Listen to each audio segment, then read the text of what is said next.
नमस्ते। हमारे सारे इलेक्ट्रो होम्योपैथ्स जितने भी हमारे पूरे देश के जो 5 लाखों की संख्या में अभी हैं अप्रॉक्स, उन सबको मैं तहे दिल से नमस्कार कर रहा हूँ। और मैं सबसे माफ़ी चाहूँगा कि जो 2-3 दिनों तक मैं बिल्कुल अपने इसे सोशल मीडिया से और किसी भी मीडिया से मैं दूर रहा, ताकि मैं अपने मिशन से डाइवर्ट ना हो सकूँ। क्योंकि हो सकता था कि कुछ बातें आती, कुछ लोग कमेंट्स भी करते उस पे, और कमेंट्स पढ़ के हालांकि हमारे ऊपर कोई फ़र्क नहीं पड़ता है बहुत ज़्यादा इन सब चीज़ों का, लेकिन फिर भी अगर हम उसमें 10 मिनट भी समय अपना दे रहे हैं, मतलब कि हम अपने कीमती समय को उसमें दिया है। और अभी 2 दिनों का जो ये वक्त था, वो हमारे सिन्हा इलेक्ट्रो होम्यो अनुसंधान केंद्र के लिए बहुत ही क्रूशियल टाइम था, जिसको कि हमने कैसे बिताया है ये हम खुद समझ सकते हैं। और पूरे देश से जितने भी लोग इन 2 दिनों की इस मीटिंग में मौजूद रहे, परसों दिन की मीटिंग 26 जनवरी की जो गाज़ियाबाद में हुई, वो हमने एक प्री मीटिंग ऑर्गेनाइज की थी, क्योंकि जो 27 की मीटिंग होने वाली थी वो इलेक्ट्रो होम्योपैथिक के लिए ऐतिहासिक मीटिंग थी, जो हमारे हेल्थ मिनिस्टर के साहब के साथ थी। और वो भी मीटिंग मात्र 3 से 4 दिनों में ऑर्गेनाइज की गई। उसमें भी इलेक्ट्रो होम्योपैथी का ही देन रहा कि ये पॉसिबल हो सका। इसमें सबसे ज़्यादा मैं अपने डॉक्टर परमिंदर पांडे जी को धन्यवाद देना चाहूँगा, और उनकी पूरी टीम को, जो इतने सिविलाइज्ड तरीके से इस मीटिंग में मौजूद रहे। अनुशासित, कहा जाता है कि अनुशासन ही हमारे देश को भी महान बनाता है और हमारे मिशन तक लेकर पहुंचाता है। और कोई किसी के अंदर क्वालिटी कितनी ज़्यादा है कितनी कम है ये मायने नहीं रखता है। क्वालिटी तो समय पर हम अपने निखार सकते हैं, लेकिन अगर हम अनुशासनहीन हो गए तो फिर हम जल्दी अनुशासित नहीं हो पाते हैं। और हमारे सारे इलेक्ट्रो होम्योपैथिक भाइयों से ये विनम्र निवेदन होगा कि हम अपने अनुशासन से दूर ना हों, हमारी मर्यादा मेंटेन रहे। हमें कब बोलनी है, क्या बोलनी है, कैसे बोलनी है, कहाँ बोलनी है, ये हमें बिल्कुल जानकारी होनी चाहिए। और ये आज की सोशल मीडिया पे जो हम व्हाट्सएप पे किसी के बारे में कुछ भी कमेंट करें, कुछ भी लिख दें, इसकी आज़ादी तो मिल ही चुकी है 1947 में ही।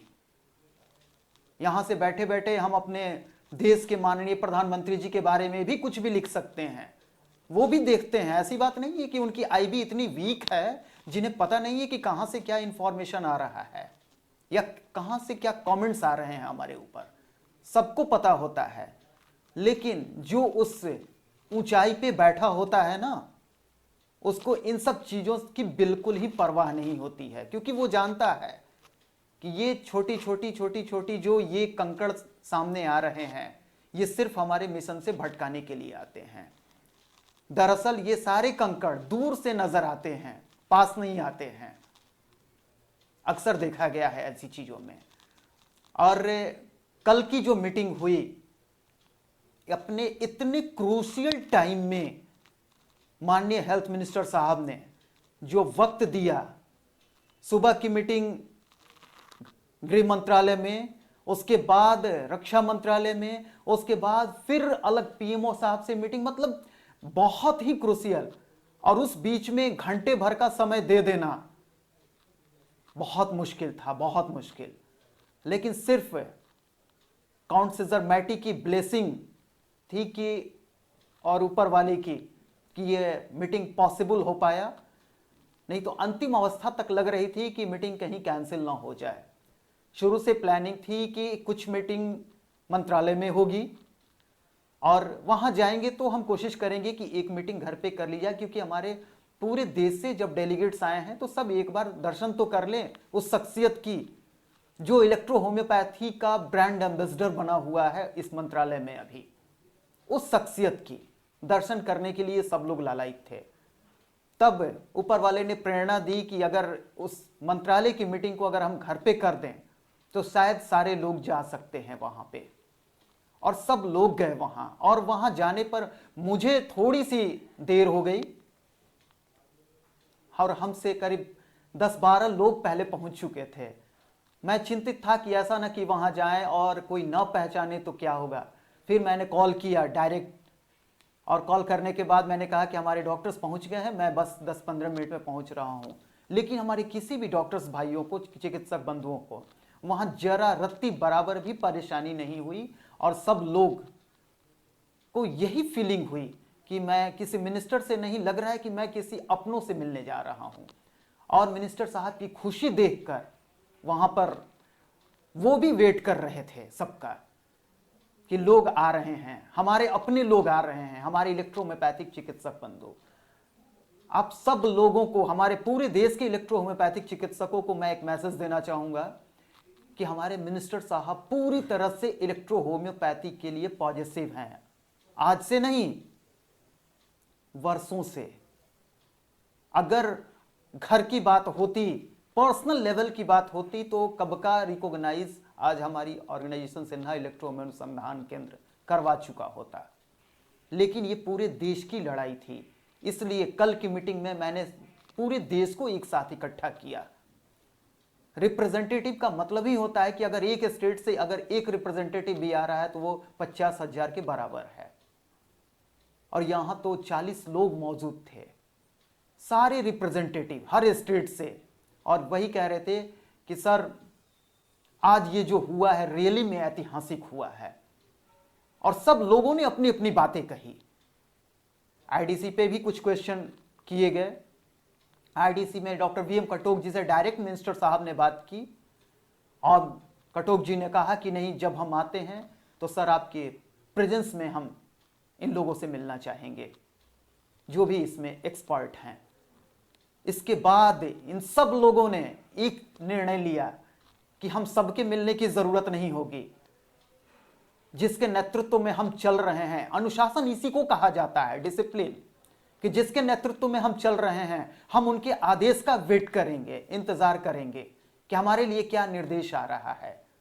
आता तो निर्देश है, निर्देश सिविलाइज्ड वर्ड होता है, लेकिन जब बड़े निर्देश देते हैं तो वो हमारे लिए आदेश बन जाता है। ये हमें समझने की जरूरत होती है, और हम सिर्फ उसी का वेट करेंगे, और जैसा निर्देश होगा हम लोग वैसा करेंगे। अभी 3 से 4 दिनों के अंदर में हो सकता है, क्योंकि प्रयास कर रहे हैं, हम भी सब लोग प्रयास ही कर रहे हैं। 3 से 4 दिन कहें या जो भी नजदीक के समय हो, और भी कुछ लग जाए, हो सकता है। जब भी हमारे कटोच साहब जी आ रहे हैं तो उनके साथ एक हमारी सिन्हा इलेक्ट्रोहोम्योनुसंधान केंद्र की टीम पहले एक मीटिंग करेगी, वो भी मंत्री साहब के प्रेजेंस में, और अपनी बातों को रखा जाएगा। क्योंकि इलेक्ट्रोहोम्योपैथिक की रिकॉग्निशन की बात चल रही है, इसके प्रेजेंटेशन की बात आ रही है, इसकी साइंस समझने की बात आ रही है। और हमारे आईडीसी जो इंटर डिपार्टमेंटल कमेटी गवर्नमेंट ने बनाई है, उसमें अभी इलेक्ट्रोहोम्योपैथी के एक्सपर्ट की भी होने की जरूरत है, जो हमारी भाषा को समझें। इस बात को बखूबी वहां रखा गया, और भी बहुत सारी बातें, कुछ रणनीतियां भी बनाई गई। अब लोग कहते हैं कि भाई रणनीति को भी तो बाहर निकालो। उन्हें इतना तो सोचना चाहिए कि रणनीति बनती ही है काम करने के लिए, बाहर निकालने के लिए नहीं। बस इतना भरोसा रखें कि इलेक्ट्रोहोम्योपैथी के हित में ही किया जा रहा है जो भी हो रहा है, क्योंकि इलेक्ट्रोहोम्योपैथी पर सोचने का सबको बराबर का राइट है। और जैसे हमारे गार्जियन मिले हैं अभी काम करने के लिए, शायद हमें अभी ढूंढना पड़े। और जो भी आईडीसी में भी बंधु गए हुए हैं, मैं इन लोगों से यही कहूंगा कि वो भी पॉजिटिव हो जाएं, बिल्कुल। क्योंकि सब इंसान यहां पर अपनी अपनी हद को पहचानता है कि हमारी हद और हमारी कद कितनी है। कहना और करना दोनों में बहुत फर्क होता है। इसलिए इस सोशल मीडिया की लुका छिपी खेल से अब हम थोड़ा सा बचें। कभी व्हाट्सएप पर किसी के लिए अभ्रंशित बोलना, अरे हम किसके बारे में बोल रहे हैं पहले ये तो समझें।